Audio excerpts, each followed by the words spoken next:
భారత ప్రభుత్వం దేశంలో ఇటువంటి ఇంధన వినియోగాన్ని అధికారికంగా ఆమోదించిందని కేంద్ర మంత్రి నితిన్ గడ్కరీ పార్లమెంట్లో స్పష్టం చేశారు. ప్రస్తుతం పెట్రోల్లో 20% ఇథనాల్ ఉంటుందని, దాదాపు 1,00,000 కిలోమీటర్లు ప్రయాణించిన పాత వాహనాల్లో కూడా దీన్ని పరీక్షించినట్టు తెలిపారు. ప్రభుత్వ సాంకేతిక కమిటీ ఎటువంటి వాహన ఇంజిన్ వైఫల్యాలు గమనించబడలేదని నిర్ధారించారని కేంద్ర మంత్రి నితిన్ గడ్కరీ అన్నారు.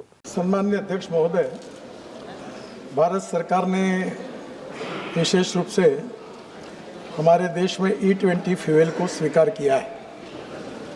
अभी हमारे पेट्रोल में E20 यानी इथेनॉल का 20% एडिंग होता है।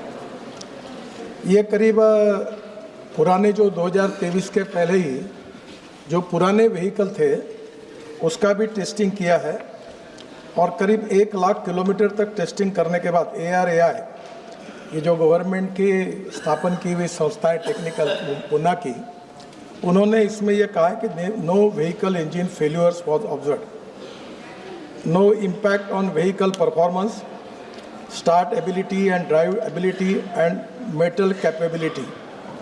वैसे अध्यक्ष महाराज, बहुत बार हम लोग मेंटेन करने के लिए बहुत बार 6-6, 8-8 महीने के बाद सर्विसिंग करते हैं। तो इसमें क्या है कि जो मेटल के पार्ट्स थे उसमें पहले ऐसा कहा गया था कि शायद इसमें कोई परिणाम हो सकता है, पर ध्यान में यह आया कि ऐसा कोई हुआ नहीं है। पर सर्विसिंग में छोटे छोटे जो मेटल के वॉशर्स होते हैं वो बदलते रहते हैं।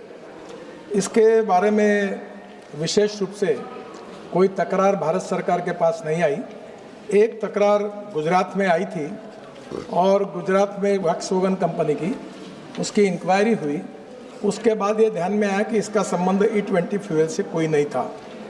इसमें कुछ जगह ये बड़े प्रमाण पर जो इथेनॉल हमारे सरकार की प्राथमिकता है और प्रधानमंत्री जी के नेतृत्व में जो आत्मनिर्भर भारत का उद्दिष्ट रखा गया है, उसमें हमारा फॉसिल फ्यूल का इंपोर्ट 22 लाख करोड़ रुपए का है अध्यक्ष महाराज।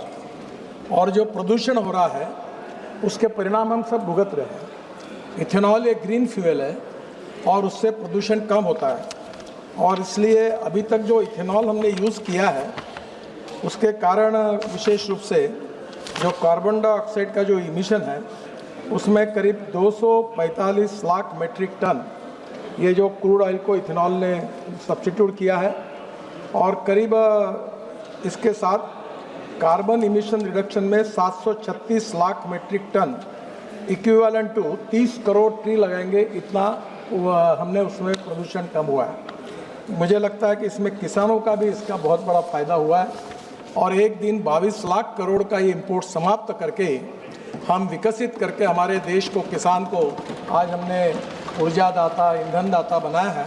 तो आगे चलकर ये पूरा पैसा ग्रामीण क्षेत्र में जाएगा और किसान इसके कारण उनका सबसे ज़्यादा फायदा होगा।